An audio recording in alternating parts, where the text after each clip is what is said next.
C'est en 1851 que Joseph Paxton, architecte, ancien jardinier et constructeur de serre, dessine le Crystal Palace. Son projet, concrétisé en seulement 7 jours, sera construit à Hyde Park pour accueillir l'exposition universelle de Londres grâce à un concours lancé par la famille royale. Il y restera 6 mois avant d'être démonté puis reconstruit dans le quartier de Sydenham Hill avec quelques modifications. Il devient alors un lieu d'exposition permanente jusqu'en 1936 où il fut détruit à la suite d'un incendie involontaire.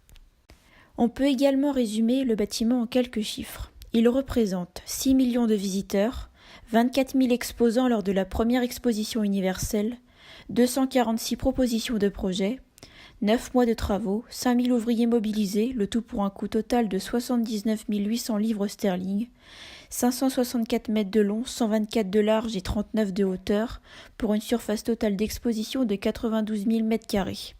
3 300 piliers portants, 2 224 poutres, 83 612 mètres carrés de verre, ce qui constitue 30 000 carreaux, 205 000 cadres de bois, 8 800 tonnes de fonte et 700 tonnes de... Le module de ce calcul prend comme mesure la longueur unique d'un triangle, 49 par 10 pouces. La structure générale est principalement composée d'un cadre en fer coulé d'un seul tenant d'une longueur de 3 modules, soit 147 pouces, ce qui correspond à la distance entre deux colonnades qui divisent le bâtiment en nefs et en couloirs, qui eux portent les galeries. La structure tramée préfabriquée a pour base un module. Chaque module est composé de 4 poteaux en fer. Ceux-ci sont reliés entre eux par une armature en fer également. Afin de rigidifier la structure, Paxton a choisi d'ajouter des portiques par pelés de stabilité. Il y ajoute à l'intérieur une croix de Saint-André pour que les efforts passent dans la croix, se prolongent et soient reportés aux poteaux verticaux les plus proches. Ce dispositif sert à contrer les efforts horizontaux et notamment en cas de vent et de séisme. Il supporte à la fois la structure interne et externe de l'ensemble. Ce module se répète continuellement et peut se superposer.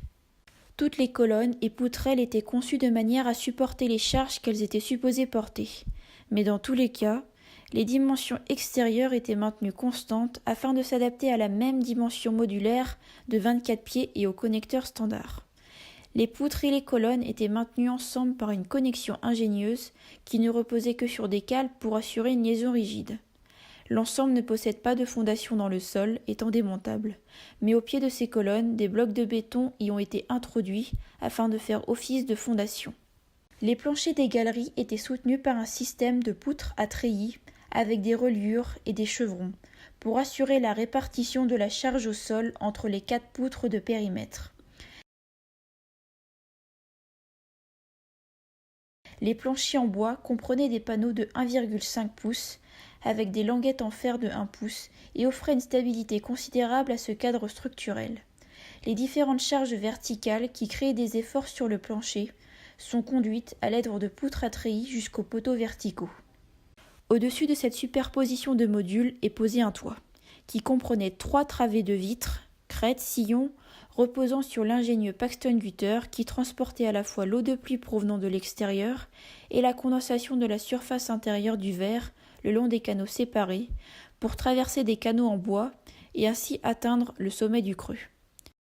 Afin de maîtriser la lumière solaire intense et l'éblouissement créé par cette transparence extrême, des écrans de calicot translucides ont été suspendus à l'extérieur entre les poutres faîtières du vitrage du toit et recouvraient toute la surface de la section horizontale fortement exposée du toit.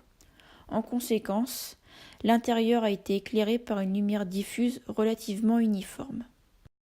Sur cette superposition de modules, au centre, vient se poser une importante voûte. Cet arc est une construction en forme de courbe dont les 2 extrémités vont des points solides. La voûte est définie ici par la portée maximale possible. Le rapport de la portée sur la flèche qualifie l'élancement de la voûte. Cette voûte est une composition de plusieurs arcs identiques en fer, se reposant sur les poteaux des modules cités précédemment. Ils sont reliés entre eux par des treillis. Pour éviter de trop grandes déformations, voire de ruptures, des contreventements sont ajoutés de façon à stabiliser l'ensemble de la structure.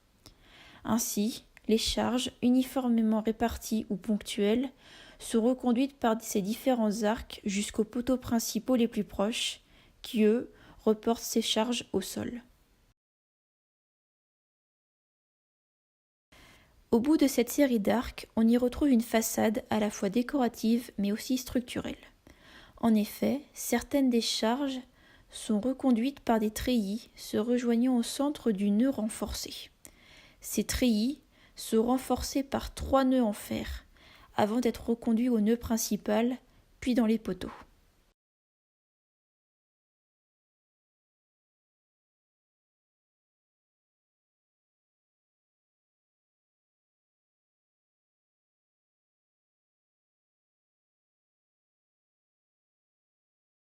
En regardant de plus loin l'ensemble de cet édifice, nous pouvons constater que les niveaux sont de moins en moins importants au fur et à mesure que l'on s'éloigne de la voûte.